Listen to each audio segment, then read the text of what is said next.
himself getting passed by multiple cars, as I mentioned earlier on, so knew off in a very precarious situation, but he often finds himself in these places. He doesn't qualify as well as he races. Up front they are getting with Lee Aberdeen and Luca Varani not very far apart at all here, but I just want to see how Alistair Haig deals with Marcello Kessler coming around the old hairpin.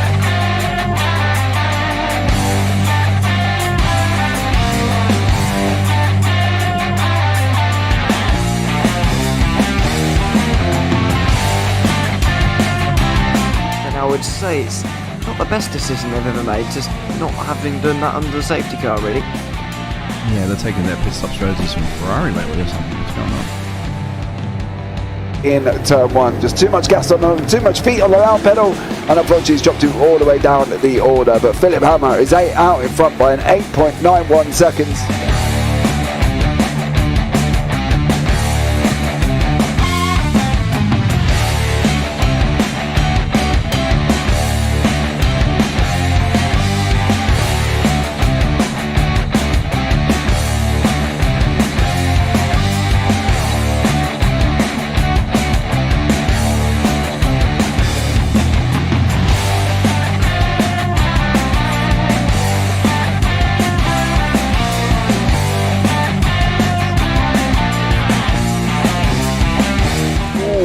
Dan Michael is a wall there, sir. And definitely doesn't want to be hitting that earlier on as well. Difficult, the understeer is in the dirty air through that final corner because it's such a long corner and you get dragged off into the grass very easily. He'll have the slipstream down in towards the chicane. Peterson was briefly alongside, but that slipstream has saved him and kept him in third. Yeah, Varani now lost a little bit of time to Aberdeen, about half a second. Peterson is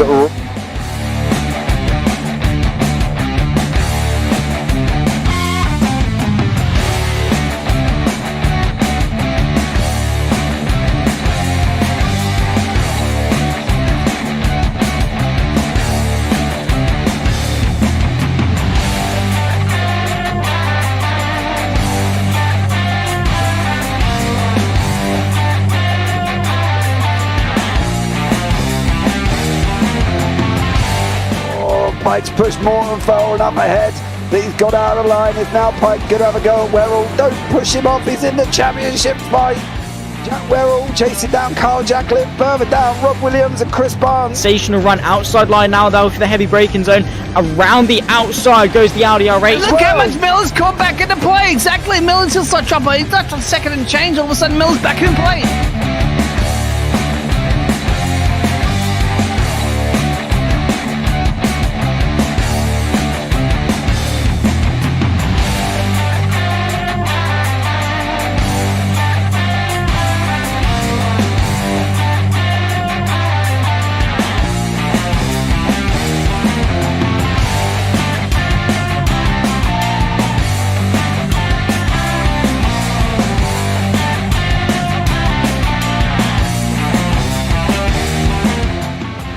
Moving on to the back end of Phil Jocelyn. So there's been a lot of movers and shakers in this first 2 laps here for race. Absolutely serious racing league. Everybody's allowed to have fun. Yeah, it's all about the entertainment. So I hope everybody is enjoying themselves out there in the chat. We know that Ron is been enjoying himself watching. And the Burger King machine's off into the grass a little bit there as they're really bunching up now.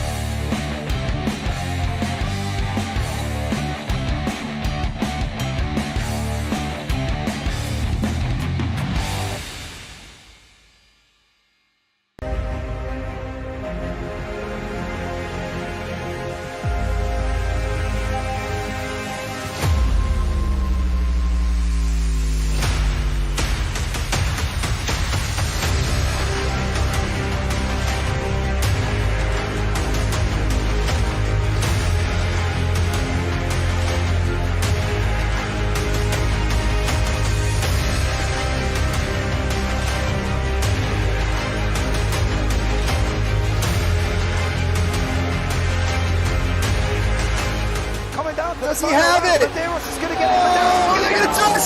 Haven't got it! He's on the outside line though, going into the fastest corner on the circuit. Surely this can't work. Dominic Ligner has got a sensational run outside line now though for the heavy braking zone. Around the outside goes the Audi R8. Look how much Miller's caught back into play. Exactly. Miller's still slot chopper. He's not on second and change. All of a sudden, Miller's back in play. Can Barry do it? Big Barry's gonna do it! Big Barry!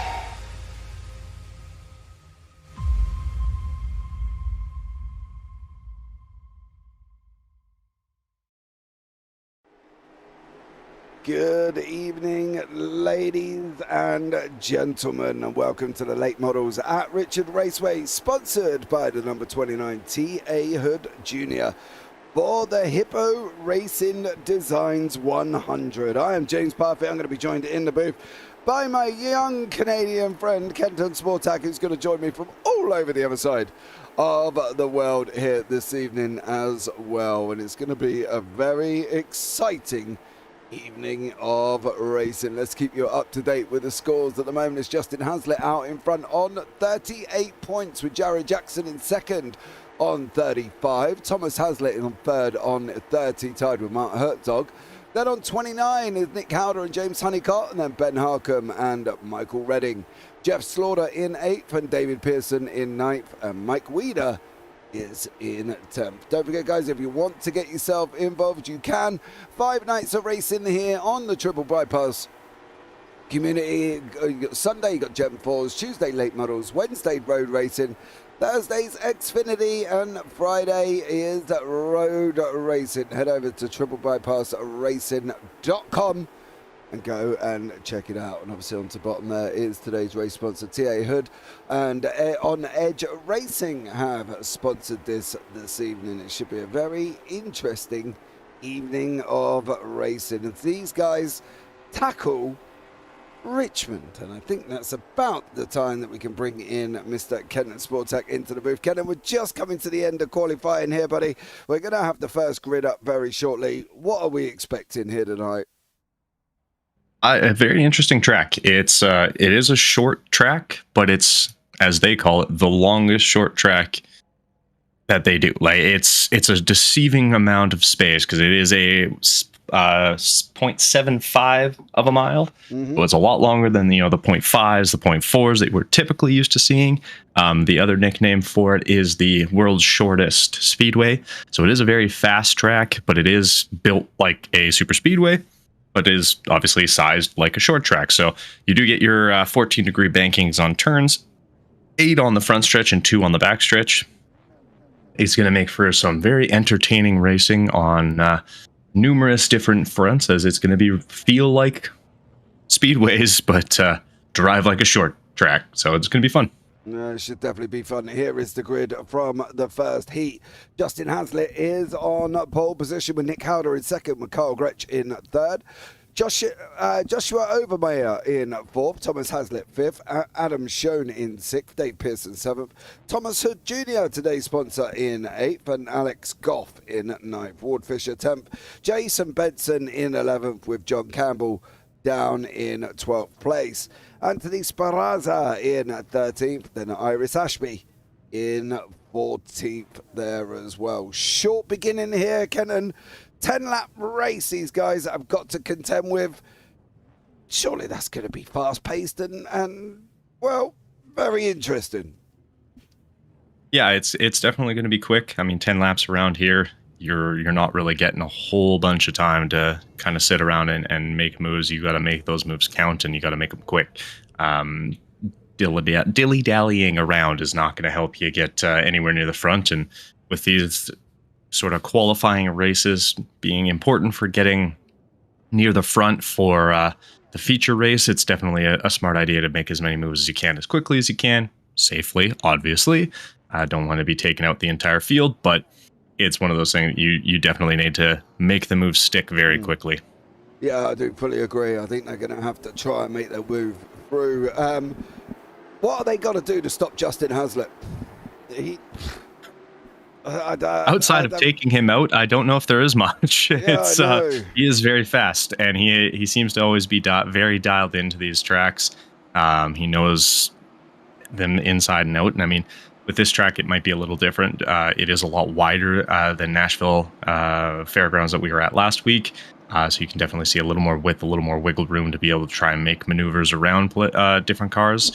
The biggest thing is going to be just work a little smart. Don't try making anything crazy. Try and stick. Usually that just ends up with either you, but more often than not, multiple people into the wall at once, and we obviously don't want that.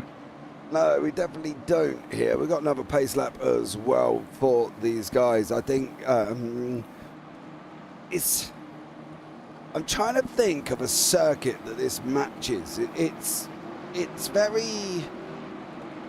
It's not even is it Daytona-esque? I wouldn't say Charlotte-esque, because I was Charlotte there. I was there earlier on, of course.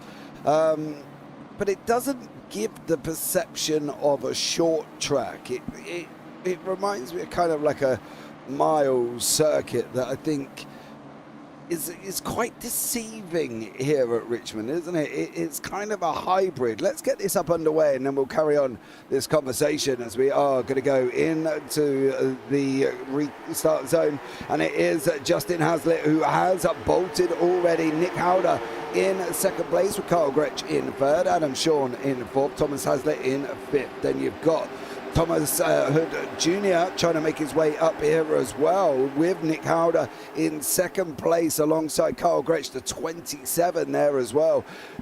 Clean racing so far, and we're down to 9 to go already. Yeah, fantastic start. I mean, obviously we can see Haslett is there. Howder holding on to him as best he can, while at the same time Gretsch being right there. So those two are going to be dueling it out, almost seeming like for P2, not necessarily P1, as Haslett has just taken off and he's kind of created a solid gap already. And the track kind of reminds me a little bit of Nashville, but the other Nashville Speedway, or Super Speedway, has that sort of same banking. In corners, it's about 14 degrees. The front stretch is 9 instead of the 8. The backstretch being the big difference with that 6 degrees opposed to the 2 here. Surface is going to be a little different with asphalt and concrete, but it's very reminiscent. It almost kind of reminds me of that sort of shape and feel of the track. Yeah, definitely. It gives off a different persona. I don't really know if I like it. It just almost seems a reincarnation of a different circuit. It doesn't look like it's independent. It doesn't look like it stands out. You know, Martinsville we know, Bristol we know, Charlotte we know, Daytona we know, Pocono, very recognizable triangle, you know. And this one just reminds me that they've just gone to Bristol, stuck a track in the middle and gone, yeah, I like that. Let's just copy that design and have done with it. And that's what it kind of reminds me of here a little bit this evening. I think this is going to be a very interesting race altogether. You can see Carl Gretsch has managed to get in front of Nick Howder here as well, just picking up on Ward Fisher. He's trying to escape from Thomas Hood Jr. and Jason Benson here as well, with JC John Campbell bringing up the rear, with Anthony Speraza, Iris Ashby right behind him, Alex Goff and Joshua Overmine, who is there. I believe they probably started from the pits here as well, but it does look more like we've got a battle for second place brewing here nicely, and possibly maybe fourth here with Thomas Haslett and Adam Shawn. It depends how Shawn gets on here, I think, Kenton, and whether or not he can clear him. Yeah, and I mean, we saw last week with Haslett there, the other Haslett. He's not easy to get by, and he can definitely make moves. Thomas, I think, if I remember correctly, went P19 to P3. Yeah. He had a fantastic drive, and you know he's really good at staying out of trouble, but also really good at not giving up positions once he has them. So it's not going to be an easy time for Shawn to get by. But if he's going to do it, he's very much running out of time once we come to the line with 2 to go here. Yeah, he hasn't got long left here, so he's going to have to try and do something. But Shawn at the moment, there just doesn't seem to be anywhere round this situation, round Thomas in front of us. Same with Nick Howder and Carl Gretsch up front. Again, it doesn't seem to be anywhere for him to go, but it is going to be, I believe, Justin Haslett's going to take the victory in the first heat, in Heat 1. And, well, if this is anything to go by, Kenton, I think the rest of the field are in deep, deep trouble. Yeah, he's blazing quick. That's what, almost a 2 full seconds on the lead there for as he crosses the line. Like that's a huge gap in a 10-lap race. So it's definitely gonna be something guys are gonna have to be worried about, and everyone's gonna have to worry about as they make our way to the future race there. Yeah, I think they're gonna, I don't know, as you say, bar taking him out, which you really don't want to see. Doesn't seem to be a lot of other options here for them, but we can bring you up the grid for the second heat here as well.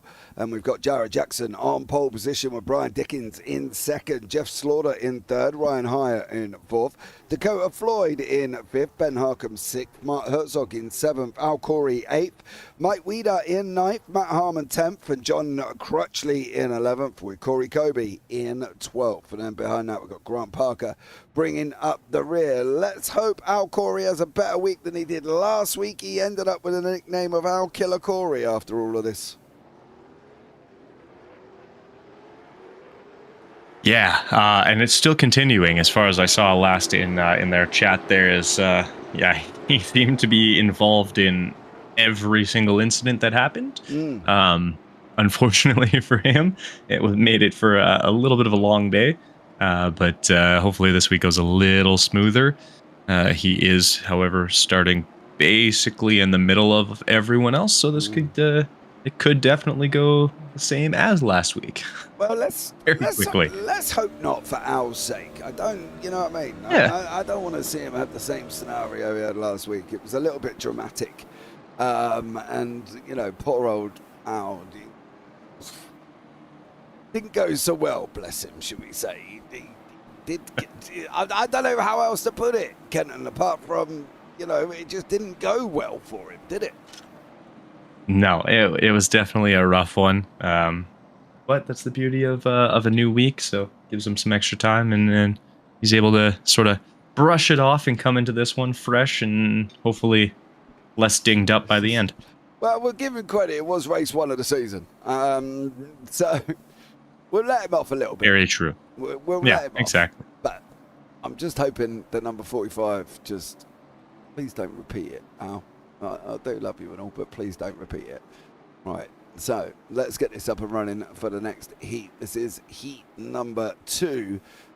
And, well, let's get this up and running and underway here once again. And it is the 51 of Jared Jackson out in front. Brian Dickens there in second. Slaughter in third in that 88 liveried machine with Ryan Hyatt in fourth in that number 3 machine. Mark Herzog and Dakota Floyd right behind him with Ben Harcum in the mix as well. This one's looking a little bit closer here than it was in the first heat. Jared Jackson is escaping Kenton, but not by about 2 seconds already. Yeah, he's definitely, he got himself a good jump off that start there, but Dickens definitely stayed a little closer than we were seeing in the last heat, though. He is seemingly starting to lose a little bit of time going into turn 3 and 4 here as they make their way through, as it's already up to about almost 5 tenths, I guess 4.4 of a second there, but now at 5 tenths, which is nice. But it's a tricky track because it feels like you should be able to go so much faster and not have to brake or lift nearly as much. But obviously with it being a short track, these corners are not very long, so you definitely have to kind of concede more space, and that's going to be Al Corey in the wall there again. He still going forward though, so he's off to a little less than ideal start for himself. Yeah, but he is still going in a forward motion, so that's always fine for the number 45. He is down 3 places, unfortunately, there as well. Ryan Hyatt here in the number 3. I did have a nice chat with Ryan earlier on as well when he took part in the NASCAR Super Series on JPB YouTube channel. You can go and check that out as well. Did not have a great time, let's just put it this way. We did give him an interview halfway through, and he was like, I'm just going to send it, and then he crashed. Didn't go so well for Ryan Hyatt, but at the end of the day, it was all good fun here, as well as these guys, as our European guys tackle the Charlotte Speedway. So that's always interesting when you chuck Europeans in a NASCAR, to be fair. Yeah, and Charlotte is a very driver-friendly track. There's no issues on that one. Ugh, it is always a rough time on Charlotte, I find. it looks like Al's coming to the pits here. Yeah, it looks like Wonder if that collection with the wall. Yeah, maybe he might have damaged his car, but he's put himself in a bit of a bad spot. So he has decided to call it a day. Herzog and Slaughter in the 88 on the outside. Herzog in that recognisable 57 machine on the inside there as well. Dakota Floyd in the old jet black machine trying to go up the inside. Almost got the run up into a Slaughter coming into turn one. Has managed to make it through. Dakota just about there, Kenan, but I think that's probably primarily how the overtakes have got to happen. Oh yeah, no, yeah. If you're going to be passing here, it's going to be for sure having to go underneath. These corners are a little more rounded than the Nashville ones are, so it's not quite as stressful trying to make that move underneath where you're just losing a bunch of time because you have to brake much harder. This will kind of drive a little bit more like some of those larger ovals will with just the shape of it. But obviously, yeah, you're still, you have to make a move. If you're going to make a move, you have to do it up the inside, and you have to really kind of throw yourself in there, because if you sort of try and work your way and kind of take it slowly, you're not going to make that move. You really have to commit once you're down there. Yeah, Jackson is going to come around that final corner now as well. Jared Jackson's going to take the victory in heat number 2. Dickens is going to get second, and Brian Hyatt is going to get third. Sorry, when I put my teeth in. We've got Seth Pegg in chat here as well. No love lost for Charlotte, that's for sure. Well, yes, the JPB European boys did realise that here as well. To be fair, though, we only had 6 cautions, so I will take that. That's not bad. Yeah, I'll take that as a win, to be fair, considering Europeans in a NASCAR. You know what it's like, right? Come on, let's be real. Right, let's bring you out the grid for the main race now. Justin Hazlitt is on a pole with Jared Jackson right next to him. Carl Gretchen third, Brian Dickens in fourth, Nick Howder in fifth, then Ryan Hyatt sixth, Thomas Hazlitt seventh, with Mark Herzog 8th, Adam Schoen 9th, Dakota Floyd in 10th, Dave Pearson in 11th, and Jeff Slaughter down in 12th. Ward Fisher 13th, Mike Wheeler 14th, Thomas Hood Jr. 15th, John Crutchley in 16th, John Campbell 17th, Matt Harmon 18th, Jason Benson 19th, Ben Harcombe in 20th, and then Iris Ashby in 21st, Corey Kobe 22nd, Anthony Speraza in 23rd, and Grant Parker in 24th place. On from that, Alex Goff, Al Corey, and Joshua Overmere in 25th, 26th, and 27th, respectively. So, okay, I'm optimistic. I'm going to go with under 5 cautions. How many? I'm trying to remember. How many did we have last time? Was it 6? Yeah, something like that. Give or take. About 4. Okay. Just I'm gonna price this right you and go up by 1. All right. So do you want an actual figure? So I reckon I'm going to go 3. You're going to go 4. Okay. Well, I put under 5. I can't not now. That's true. You know, you picked a number which I wasn't expecting. You know what I mean? So I had to write it down. But yeah. So JP is going to go 3. KS is going to go 4. Now let's see how it all pans out here as well. Welcome in, Seth, by the way, mate, my dear little chicken licking. What is the time over in Australia at this current early hours of the morning? Surely is it 2 in the afternoon? 1 in the afternoon? Something like that, depending on where you are. So that's nice. Thanks so much for joining us here as well. Seth, to be fair, you could get yourself involved in the JPB NASCAR Super Series, mate. Come along, do some nice short tracks every 2 weeks. We're off to Bristol next week. After Bristol, we're possibly dirt track. Yeah, we're no, not dirt track, normal track. With 33 cars, mind you. If everybody turns up who signed up for the series. 33 cars at Bristol is going to be interesting. Right, here we go. Justin Hazlitt, Jared Jackson. Jackson on the outside, Hazlitt on the inside. Hazlitt gets the move as he goes in turn 1. Now we've got Carl Gretsch in that 27 underneath as well. Jackson's checked up there as well. He had to check up because Gretsch was coming up and he wanted that place away, and he did take it away there as well. Brian Dickens, Nick Howder, Thomas Hazlitt, Mark Herzog in the mix once more. Then we've got JC John Campbell further down the order as well here, Kenan, but they all love Oh, love, that's because I looked at your message, Seth. They've all got away cleanly and started to make moves. As I say that, there was a little bit of a fracas going on here with the 5 cars that were sitting at the back of the field once more. Well, I'm sure they did love the fact that they got all the way cleanly, so that's probably true.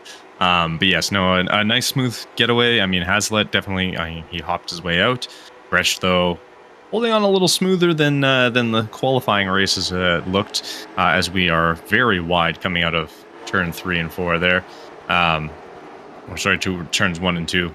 But yeah, that's Hazlitt. Sorry, he's sent out the inside of Hazlitt here.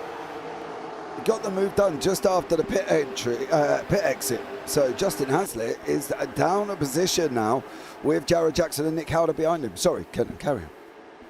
No, yeah. But yeah, no, fantastic. I mean, Hazlitt, yeah, he's got a solid start, and it's for some reason it's not updating for me. That's why I'm getting thrown off here. I was looking at the sign, and there we go. Now we're all up to speed. Okay. I was like, I don't know what's going on. It says Hazlitt's in front. Kyle had a fantastic little jump there, allowed himself to get out in front, and he's created this space, and Hazlitt's now got to do something he hasn't had to do in 3 races if you count post-qualifying, and that's try and pass somebody. So he's definitely going to have to do that. Now, how do we reckon he's going to get on with that? I sit back and talk like he's an incapable driver. He definitely knows what he's doing. Does Hazlitt there as well. Justin Hazlitt, mind you. We've got brother Thomas further down in that 75 car there. Dakota Floyd in that all black completely makes it recognizable, which is absolutely amazing. Here again, they're doing rather well. We're 7 in, Kenan. We've got 93 on the clock, mate, and we're flying. Yeah, no, they're having a fantastic run so far. Everyone's being nice and smooth. We haven't had too many problems. A couple of little bumps and bruises, but nothing too bad. And it's just going to be a case of sort of work your way through and avoid anything you can. With NASCAR, being on the lead laps near the end is what's more important than being at front to start the race. So it's definitely one of those things that they'll be working to try and continue. Yeah, they are here. Al Corey definitely working. He's trying to make his way up from the back end. He's now got JC John Campbell in front of him here as well. Running up the inside, Al. You look like you've definitely got pace on you, mate. Let's see how far you can get up. Thomas Hood Jr. as well, don't forget, is today's sponsor. So much love to Thomas in that 29 On Edge Racing team machine there with Mark Herzog and Ward Fisher in front of him, I believe that is as well, with Mike Weeder and Ryan Hyatt. We've got a lot of the On Edge contingency here as well, but we'll give an extra shout out to TA as sponsored this evening's event. And there's a lot of...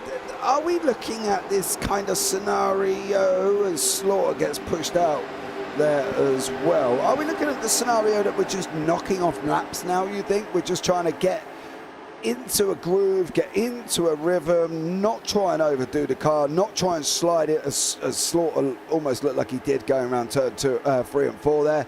You know, are we just settling in around about now? Definitely. I mean, this timing... you still have 90 laps to go.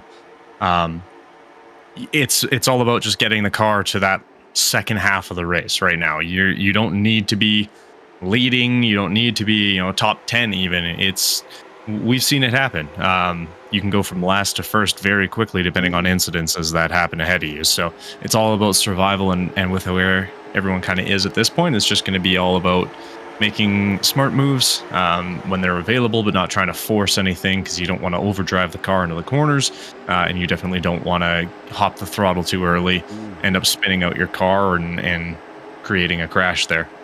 Can we roll into the corner, or are we definitely on the brakes, do we think we're hitting the brake, or are we just lifted and, I want to say lifted and coasted, but probably not coasted, but are we lifting to go in?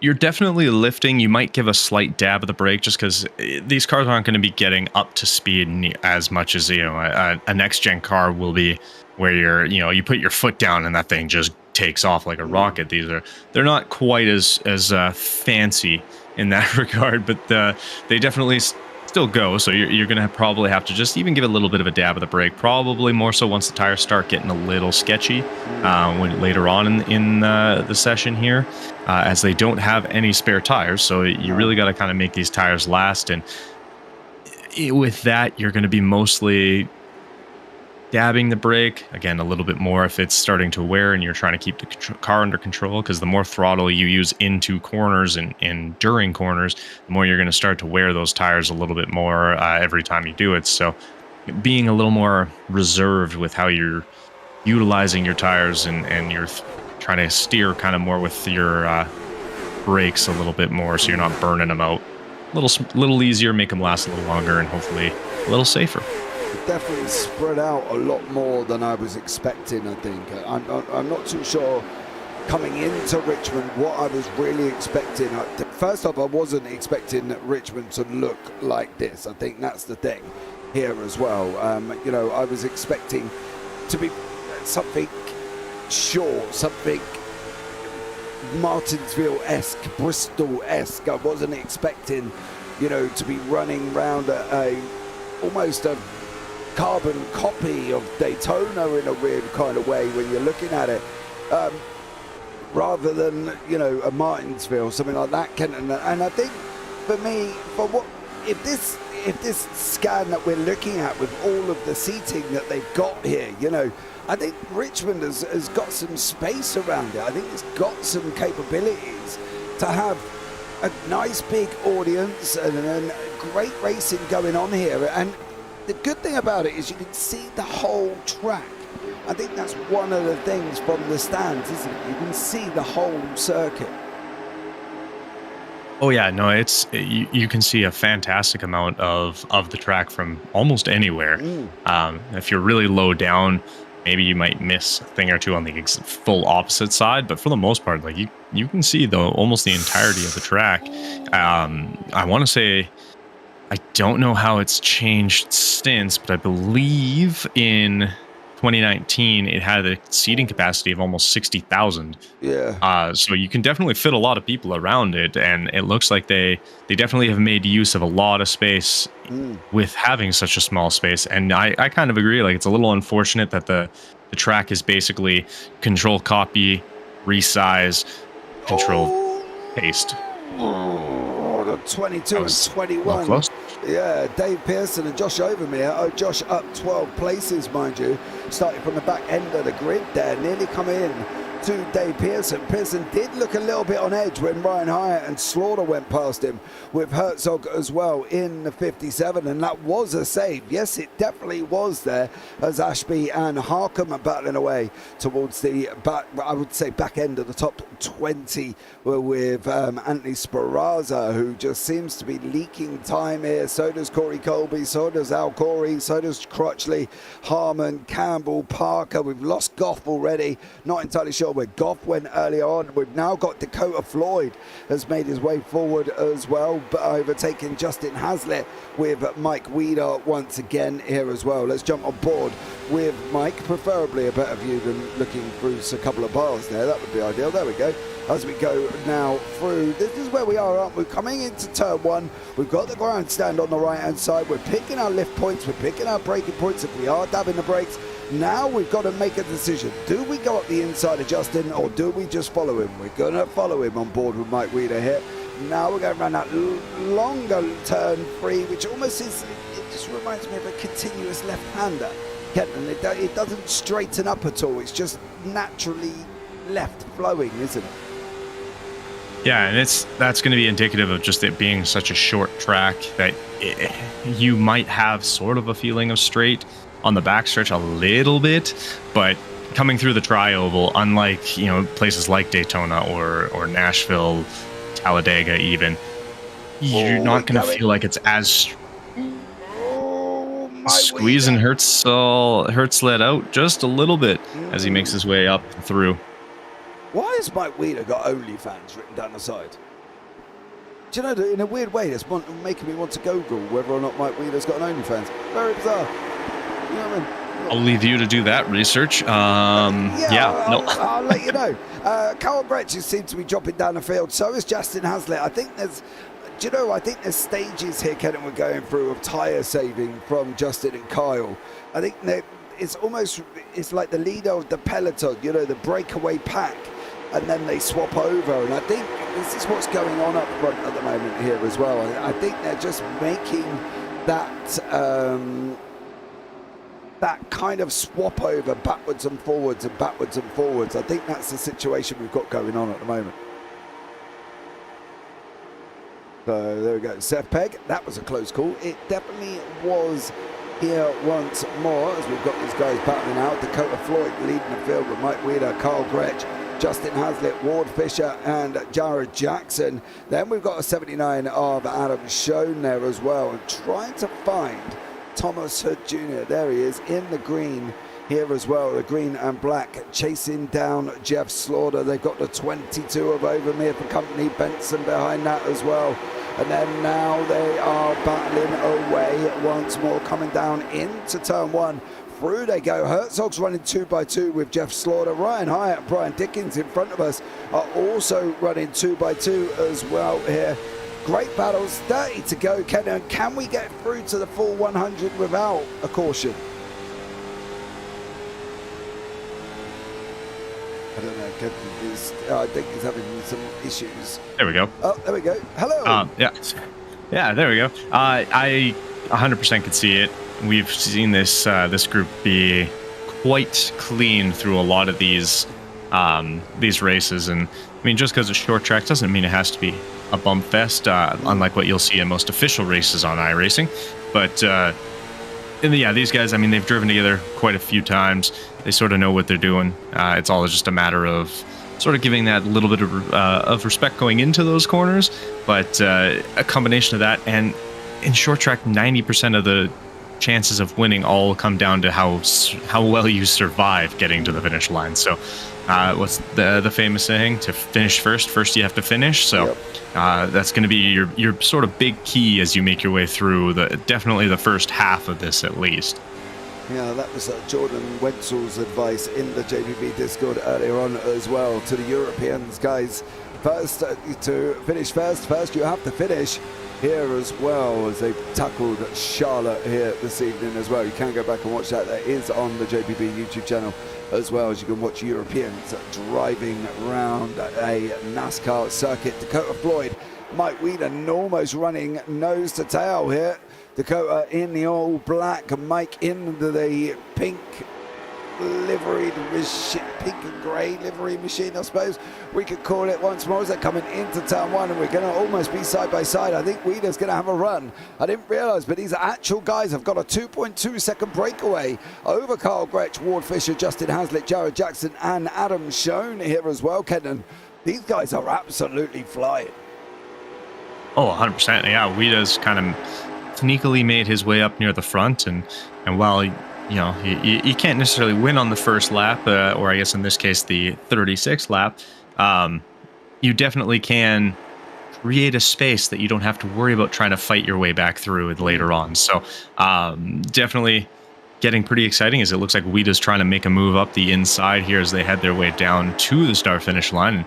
And I mean, going low like these on short tracks, even these D-oval kind of styled ones, it's still going to use your tires pretty good if you're not able to come up or outside, inside, outside again. If you're having to stay kind of low, it's going to eat your tires a little bit more. So if you're going to, like we talked about, if you're going to make those passes, you really have to commit to them. Otherwise, you're going to start burning up tires for fun at that point. Yeah, definitely. You don't want to be doing that. We're almost coming into 62 to go here. Once more, the breakaway of Wheeler and Dakota is 2.5 seconds over Carl Gretsch, who's sitting in third. He started in third, he's still in third, and he hasn't gone forward or backwards. Ward Fisher has gone forward 9 places. Haslett's gone down 4 places. Jackson also down 4 as well. Shown up 2, he's currently sitting in 7th, higher in 8th. Thomas Haslett in 9th, and then we've got Thomas T.A. Hood here as well, Thomas Hood Jr., who is one of the sponsor of today's race with the On Edge Racing team as well. He's making his way up 5, sitting in 10th place. Iris Ashbeach is currently in 11th. Bart Herzog in 12th, with Justin Overmere in 13th place. Brian Dickens is down 10, believe it or not, for the On Edge Racing team here in that 1-2-2 cars. Dave Pearson and Jeff Slaughter both down 4 respectively. Ben Harkham up 3, Benson up 3 as well.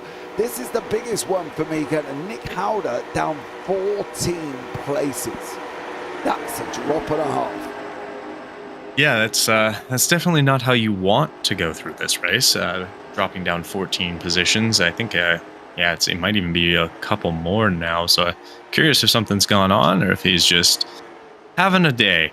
As we've seen, that happens sometimes. So hopefully it's nothing too bad and he's able to kind of bounce his way back through. But it's always a rough time when you're. Isn't it? It's a massive drop. So I don't think, and we haven't had any yellow flags to explain like a crash out or anything. I'm curious if he's just not feeling the corners or something like that, and just can't seem to get his feeling right to sort of get around those corners with any speed, and it's costing him positions. But who knows at this point? It could be a multitude of reasons, unfortunately, especially with oval driving. It's very easy to just not feel it that day.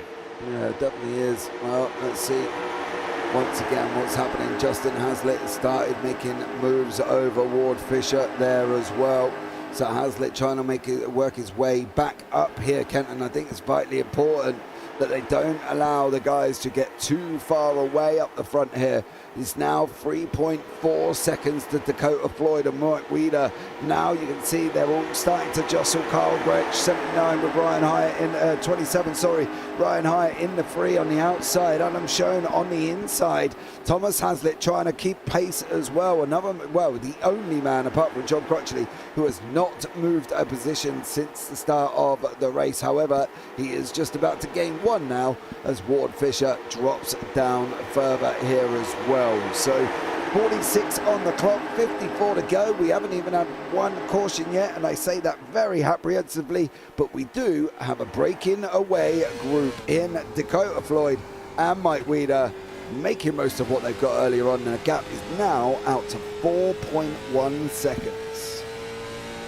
I'd be very curious on how their tire usage is going to be. Is they're pushing quite hard, and I mean, like, you can hear that tire dragging just a little bit as they're getting into these corners, and it's eventually going to catch up. I think we were talking last week about a lot of the tire usage, and some people were saying they were very gone by the end.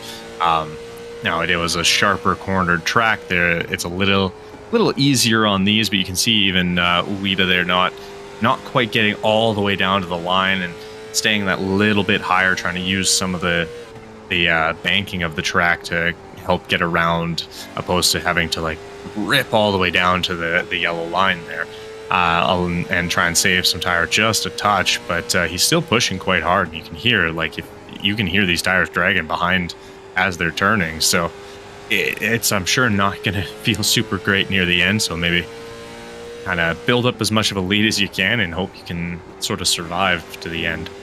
Yeah, I definitely agree there as well. They've got to try and do something. We've got Justin Hazlitt. He's got to surround the cars around him here as well. We've got Justin, and we've got Jared, then we've got Ryan, Adam, Carl Gretsch, Thomas Hazlitt, all coming through here as well. They're all having a go. There they all are. You can see the line of cars behind Justin Hazlitt here is just like one big long continuation. There's a little bit of a gap there as well, but not a massive gap to the guys behind here once more. That's going to be exactly with Mark Herzog, Thomas Hood Jr. and Iris Ashby. Then we've got a bit of a gap of a second to Dickens, who's slowly making his way back up with Jeff Slaughter, Harkin, Pearson, Howder and Benson. 4 seconds back to Corey Crutchley. Further on from that, Crutchley's got his own company as well. Matt Harmon, Speraza, JC John Campbell there again. And then unfortunately for Grant Parker, he's just dropping off here as well. Is it the mixture of Richmond that some people are just not getting to grips with? It's entirely possible. This track, it's supposed to it should sort of feel like your longer ovals and stuff. Because of how short it is, it kind of feels misleading in the sense that you have all this, these very rounded, elongated corners where you can sort of maintain a lot of speed. But if you're holding too much speed, it obviously is going to start making you feel a little loose, or you're going to start feeling a little like you're just going to start to slide. And that's obviously not what you want to do, because eventually those walls start getting a lot closer and you start burning those tires even more. It could just come down to, it feeling like a very awkward track for some people, or it's just hard to get to grips with its single fileness, or there's a multitude of things that could kind of come into play. And something as simple as just the corners not feeling great could entirely dictate how your race is going that day. Single fileness. It's a word. We're gonna trademark it right now. Are you sure? I've never heard that word before. Single file. I'll have to look it up. See if I can find a definition. That can't be a word. It physically just cannot be a word there. It just sounds completely made up in your wonderful world of Canada over there, by the way, as well. How are we doing temperature-wise in Canada at the moment, Kenton? What's the count? Much better. It's about 3 degrees Celsius right now. We had a massive warming up. I think today we hit 7, which feels a heck of a lot better than the minus 40 without the wind chill we were having about a week ago. Right, okay, so you're now in temperatures of the UK. That's roughly what we were hitting here as well. We did hit minus 6 the other day, mind you. And blimey, that was like long john material. That was thermals underneath and everything. I dressed up like I was an Eskimo going out in winter, I can tell you that much. It was freezing. So, now we're up to... Minus 6 is short weather here. Oh, shush you. It was at 3 degrees. It was minus 6, and now it was like 3 degrees today. So that was a little bit warmer as well. My daughter's been praying for snow for the last week, and we haven't had any either, which is a bit upsetting. Because I do find snow a wonderful thing, partly because of the fact that you get to throw balls at your children, and they can't moan. I mean, that's definitely one way to look at it. If she wants, she can borrow some of our snow. I know what you meant. She can definitely borrow some of the snow from here. We have way too much of it as it is. A little bump of the wall. I'll trade her. I'll 100%. The minus 45. Nope, that minus 45 without the wind chill, that was absolutely terrible. My car just wouldn't start even slightly. Onto that's going to be a yellow. There it is. Yep. Oh, Matt, that was all on you. You joined into chat and went, "Hey boys, what did I miss?" And you missed our first caution. We went 61 laps without a caution, Matt Perezzini, and then you join in saying, "Hey, what did I miss?" And poor old Mark Herzog takes off like a rocket and ends up in the air. Oh, Matt. Oh, he's coming up on Wardfisher, isn't he? Yep. And then just unfortunately springboards it, doesn't he? Okay. Saw some smoke coming out of the back of that car, so he might be done. Taking some time. Oh, there we go. That'll do it for you. Who was in the 78? That was Ben Harkham. Unfortunately for Ben, he's just come round the corner. We'll see it here as well. We'll try and catch it at a slow rate. You can see Herzog and Wardfisher going up in front of us. That's where the initial contact. Harkham is going to be unsighted here by Iris Ashby. He's going to go left all of a sudden. And look at that. He has just got nowhere to go. Absolutely nowhere. As poor old Ben Harkham, as he there, Kenton. There's not a lot he could do about that. Nope, he had very little options there. It's always really unfortunate when a car comes up right in front of you and you can't even see it until the last second. Because there's very little ability to avoid at that point. You're kind of just along for the ride and praying it doesn't destroy too much of your car. Yeah, let's bring in, this is the perfect opportunity to have a chat with our sponsor here this evening as well, Mr. Thomas Hurd Jr. Good evening, dear sir. How are you? Doing well, my friend. How you doing? I'm doing blinded, mate. I just watched a great racing and I'm blaming Matt Perezzini for everything. He jumps in chat and goes, "Evening, boys. What did I miss?" And then you lot crash. That's the second one that I have split tonight. I don't know how I've gotten through both of them. Yeah, well, count yourself lucky, mate. We're only on the first caution here as well. Big thanks, of course, for sponsoring this evening's race. Is there anyone you want to shout or thank while you're in the booth with us?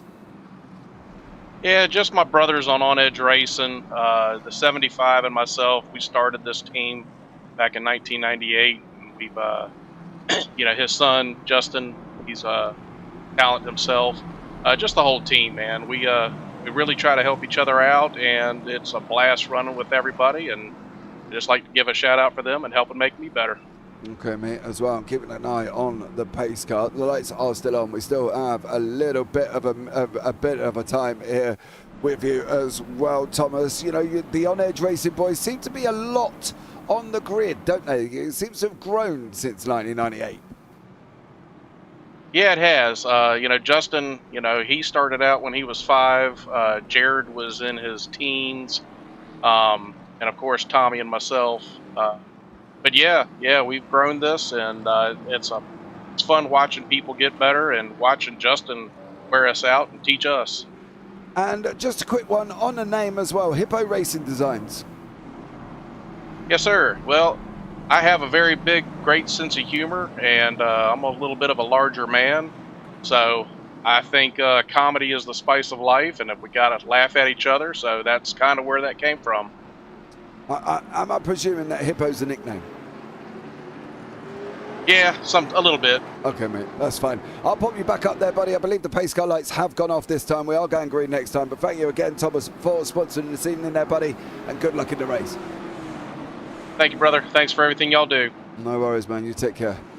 Right, there you go. That was Thomas Hood Jr. and the On Edge Racing team who sponsored this evening racing here as well. We are going too wide again. We've still got Mike Herzog into the pits here.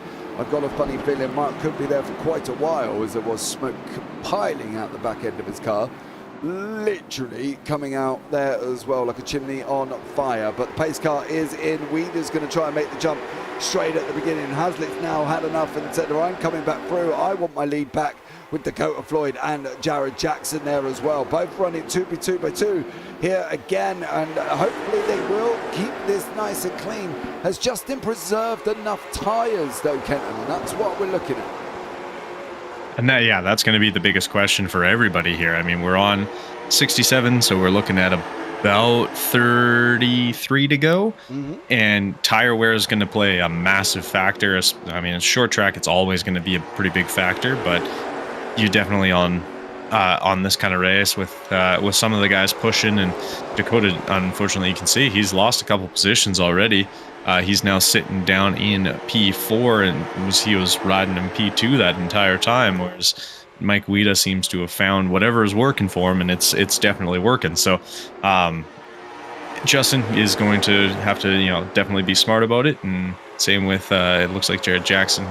He's kind of trying to make a move or start making moves as well, but it's all going to come down to who's got tires near the end at this point. I believe so as well. As we were looking at Jeff Slaughter, has just gone up the inside of Thomas Hood there as well, with Jason Benson, Iris Ashby behind once more, chasing down up 12 places. She is here this evening as well, so great run from her. Mark Howman also making moves there in that 28 machine on the outside line. He's trying to clear Dave Pearson once again, who's got Ben Harcombe and Jason John Campbell behind him, the Australian here as well. I'm just trying to get a hold of Mark Hercott to find out how long the repairs are. I've got a funny feeling with smoke coming out the back, it's a very long way there as well. Matt Perazini, you're welcome for that. Yes, thank you so much for jumping into chat, Matt, and everybody careering and crashing into each other.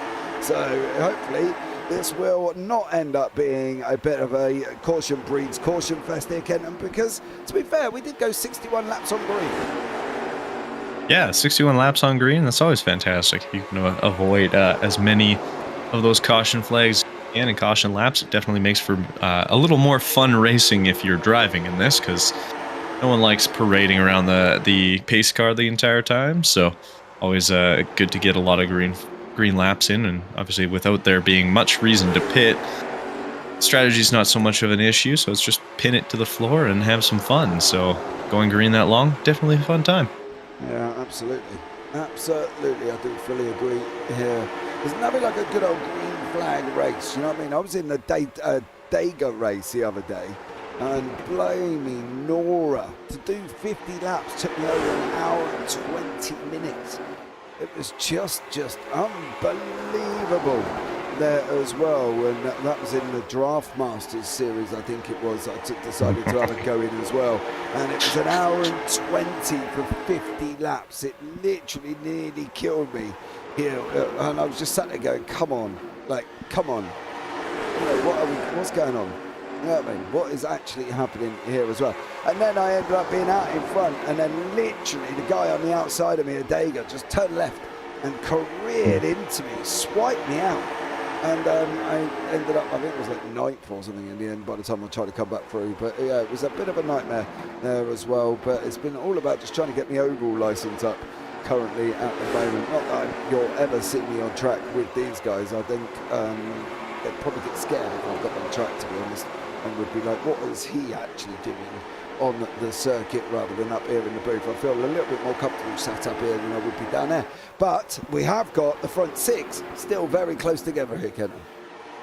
They are, and Weeda had a little bit of an incident. He got a little wide coming out of, I think it was 2, and he ended up clipping the wall and dropped him back. Now he's down in, it looks like about P5.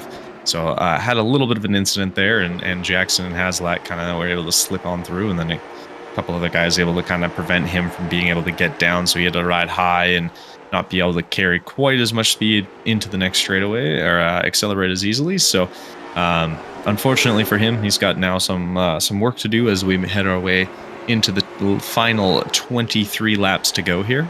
He does there as well. Matt, stop being cruel. Al must be leaving too big of gaps tonight. Yeah, after last week, he did have he had a what I would call a roller coaster evening. As well, all of them basically in that line just gone and tagged the wall there as well. Jackson now out in front, and Justin Hazlitt behind, and Dakota Floyd there as well. Mark Herzog still in the pits. I so want to bring Mark in for a chat, but no, my luck. As soon as I bring him out, I bring him in. He'll be on his way off here as we go into the last 20. Let's see if I can get Mark to talk to me, or if he's done a runner out the booth and just doesn't want to speak to me. Mark, can you hear me? Yeah, JP, how you doing? I'm all right, mate. How are you? Apart from sitting in the pits. How long's your repairs, bud? Oh, I had my fast repair checked, but it didn't work, so now I'm waiting for it to put new motor in. Another 23 minutes. Basically, I'm just watching the race. Number 23 minutes. Oh dear, sir, that's never good there as well. Where would you look at the blame on that incident, Mark? Was it you or Ward Fisher? It looked like Ward had come up in, but you tell us what you think.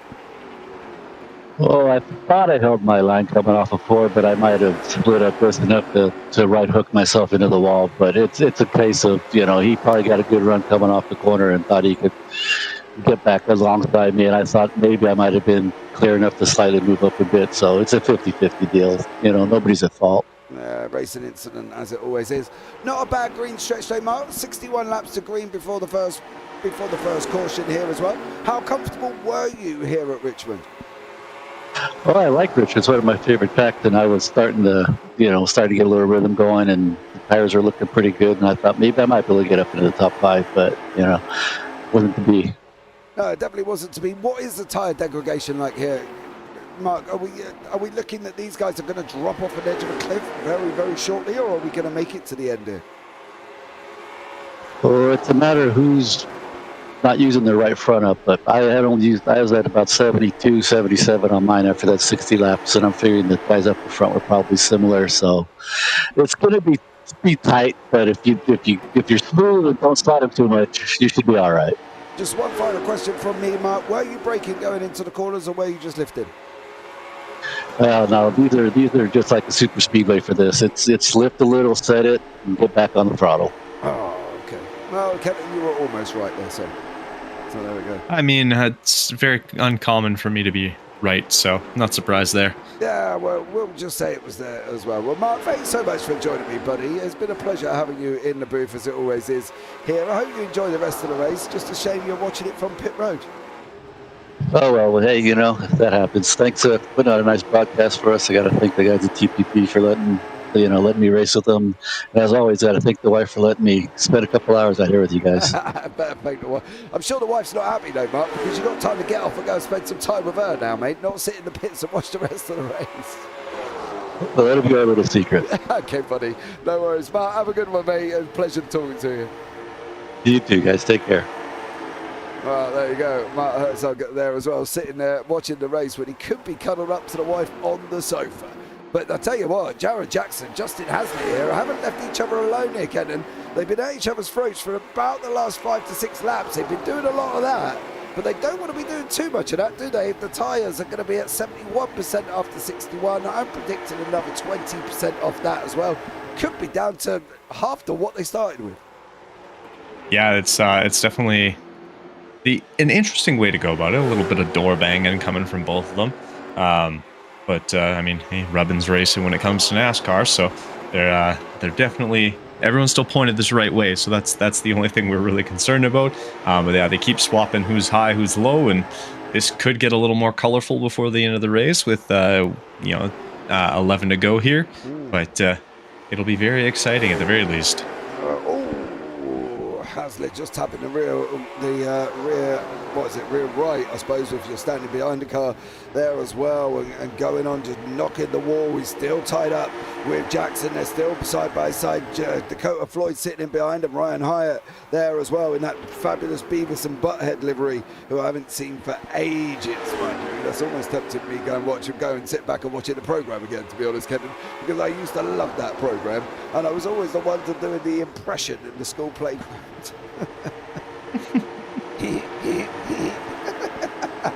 Jeez. I mean, yeah. Hey, look, it's nearly 3 in the morning. I'm entertaining myself. Knock it up.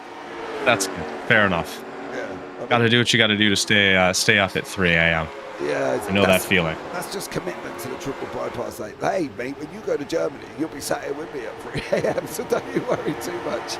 Yeah, buddy. Oh, especially on the BSC. Yeah, no, definitely be up for around those times, and then a combination of that and having just done the Daytona 24, where I think my stint started at around 1 a.m.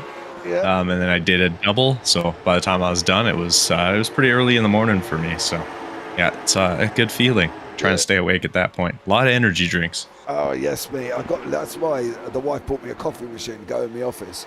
So I've got a coffee machine behind me now as well that I can just spin round and put a pod in and press go, and it gives me a coffee machine. Partly because I said to her, "Love, why did you buy me a coffee machine?" She goes, "Because I'm sick of you messaging me when you're doing your all-dayers, telling me that you want a coffee." She goes, "So now you can just turn around and make your own." So it's a practical gift. Yeah. And do you know what the funniest thing is? My mother-in-law said, "Well, why she's bought you a coffee machine, I bought you a mini fridge to stick your milk in." I was like, oh, perfect.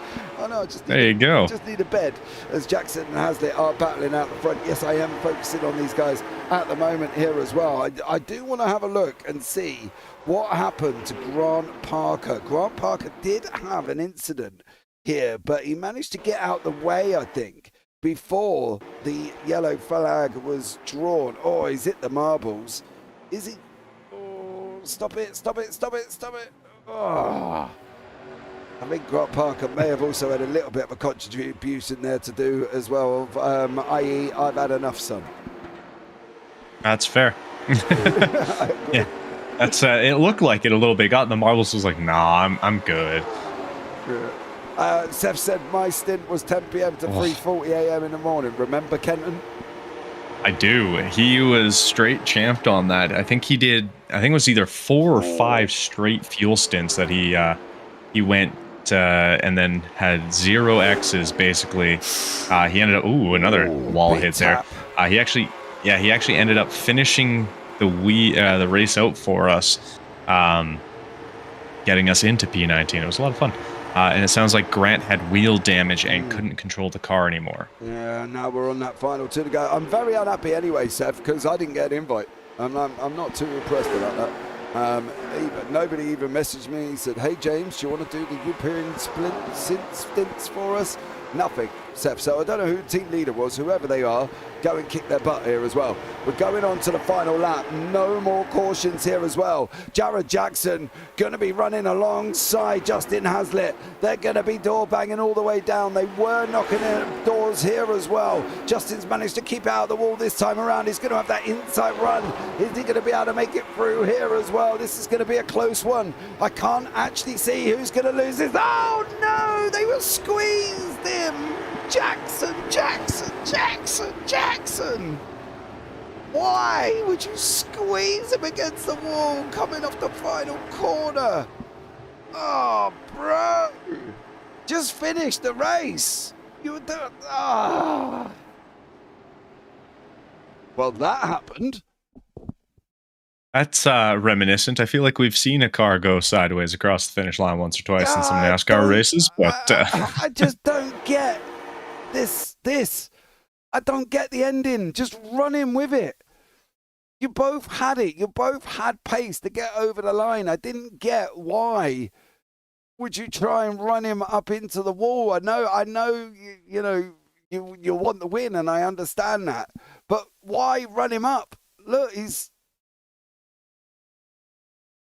just gonna lose out. That ended up costing him because he ends up P2 now instead of P1. Yeah, he did come over the line backwards there as well for Jared Jackson, but not an ideal way of ending that one. Seth there as well. What a finish, Jesus. Yeah, mate, there you go. Welcome to the Triple Bypass League here as well. We've only had one caution, so neither myself or Kenton were correct here, as I had 3, he had 4, and both of us were wrong. And that happened on lap 61. Justin Hazlitt was your winner there, with Jared Jackson in second, Adam Schoen in third, with Dakota Floyd in fourth. Ryan Hyatt finished in fifth there as well, a lot better than what he did earlier in the day for the NASCAR Super Series earlier on. Carl Gretsch in sixth, Brian Dickens in seventh, Nick Howder in eighth, Mike Weeder in ninth, and Al Corey works his way back up into 10th place there. No terminations for Corey today, so great job from him there as well. Thomas Hazlitt in 11th, then Thomas Hood Jr., today's sponsor, in 12th. Ward Fisher 13th, Jason Benson 14th, Matt Harmon 15th, Anthony Speranza in 16th, Iris Ashby 17th, and John Campbell down in 18th place. Then we've got John Crutchley, Ben Harcum, Jeff Slaughter, Dave Pearson, Grant Parker, and Josh Overmere, who was out on lap 24. We're getting to the outers here as well. Mark Herzog, as we know, was out. Corey Kobe, and I don't believe Alex Goff took the start there as well. Now, the question is, can I find the people I want to chat? I can't find Jared Jackson anywhere, or am I just being blind here? Hold on, let me give him a little ping and see what we can do. And also Adam Schoen, I can't see him either. So maybe they're not in the chat box for me. Oh, there he is, there's Jared. Right, let's bring in Justin Hazlitt and have a chat with Justin here as well. Justin, well done today, sir. Great ending to the race as well. And give us your perspective of the ending there. Dramatic as all hell. That was a blast running with Jared there. I think it was 24 laps of side by side. I literally, as you were pulling me in, was just going back and looking at it. I didn't have anywhere to go necessarily. I get it. Last lap, we're pushing both hard. I'm not going to lift there. He's not going to lift there. It could have went either way. I could have ended up in the wall and slid across second. He just happened to be the one that got turned, and I was able to get around it and get across the line first. But goddamn, that was a hell of a run. That was fun. Yeah, it definitely was a good one there, buddy, as well. You were knocking doors for the last sort of 5-6 laps, if not more than that, as well. You know, did you ever sit back and think, oh, it's getting a little bit too spicy here? No, never. I've known Jared for a very, very, very long time. I actually have run karts with him in real life and stuff like that. So any chance me and him get to battle side by side and door each other. I even told him last week, I said, you're too nice with me. If you let me run my race, this is what's going to happen. And he came out swinging tonight, and is probably the most fun race I've had in triple bypass yet. Yeah, it definitely was. It was definitely an exciting ending as well. I don't know. I'll speak to Jared in a minute as well about that ending. Do you feel he came up, or do you feel you came down? What do you feel the situation was on that last corner incident? I don't feel I changed my line at all from how I ran the outside every other lap. I went back and watched it a little bit there. My nose was still on his right rear. There may have been a tiny bit of net code, but it looked like he was washing up because last lap you got to let it dig, and I'm never lifting there either. So I would have been okay if it went him first, me second, or vice versa. It wouldn't have mattered to me, but that was a blast. Yeah, I've got Matt Perezzini in chat. Do you know Matt? I've raced with them. Never really talked to him too much. Well, he's blaming you. I don't know. I think Matt needs to have a look at the Specsavers or something there as well, Matt. Because I'm not quite sure what you were looking at, but us, we watched Jarrett wash up there as well. Justin, thank you so much for joining me, buddy. It's been a pleasure to talk to you. Well done on your victory. Anyone you want to shout out before I let you go, dear sir? Yeah, absolutely. I want to thank everybody at On Edge Racing. That's Jared Jackson, Thomas Hazlett, which is my dad, Nick Hall, Jeff Slaughter, T.A. Hood. He actually sponsored this event tonight, and Brian Dickens. It was a good one, and I appreciate y'all's time. Yeah, awesome stuff. Well, thanks so much, Justin. I look forward to catching up with you soon, buddy. Will do. All right, next up in the booth, we will have a chat with a man that finished in second place there as well, Mr. Jared Jackson. Jared, welcome in, dear sir. How are you? Jared? It's not just me that can't hear and can him, right? Nope, I'm not hearing anything here either. Okay, maybe he stepped away. We'll give him a minute there as well, and then hopefully Jared might be able to come into the booth. Matt, I think you're wrong there, sir. I've got to be honest. I don't believe me and you were looking at the same thing, especially as he washed up there as well. Jared, are you here? Yes, you got me. Yeah. I had to fix my push to talk. No dramas, buddy. No dramas at all. Great racing from you and Justin. 1-2 at the beginning. Finish 1-2 at the end. Give us your perspective of the final corner. I mean, I figured the race would be like it always is. A lot of saving tires.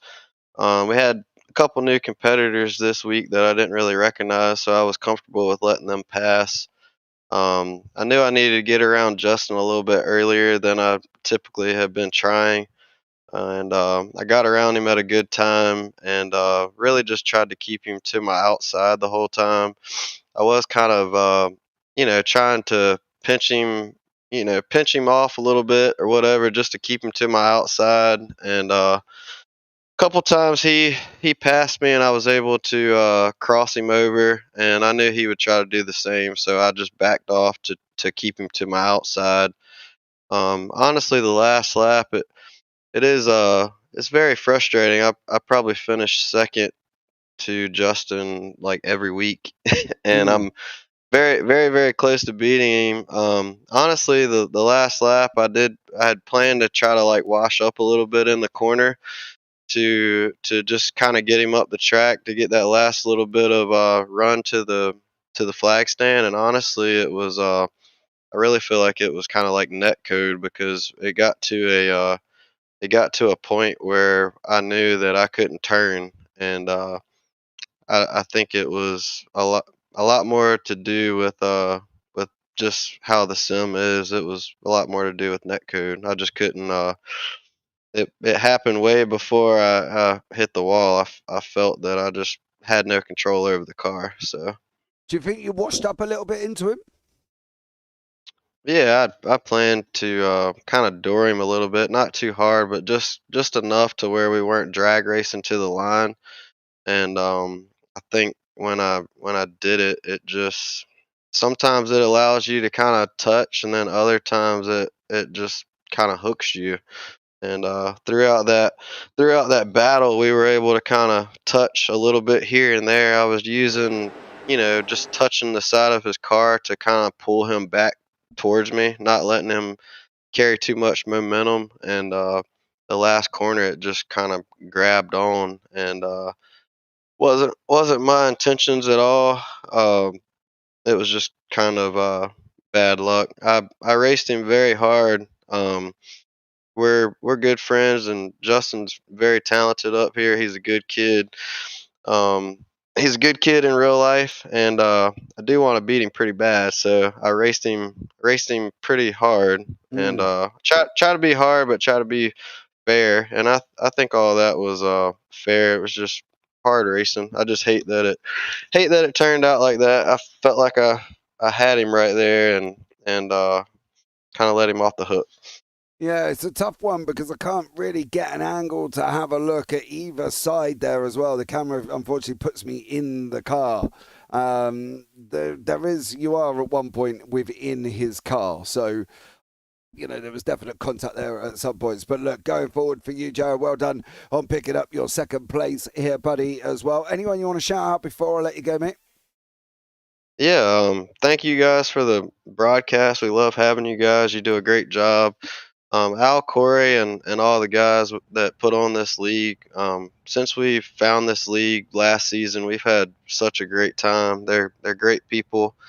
Very, very hard racing, good racing.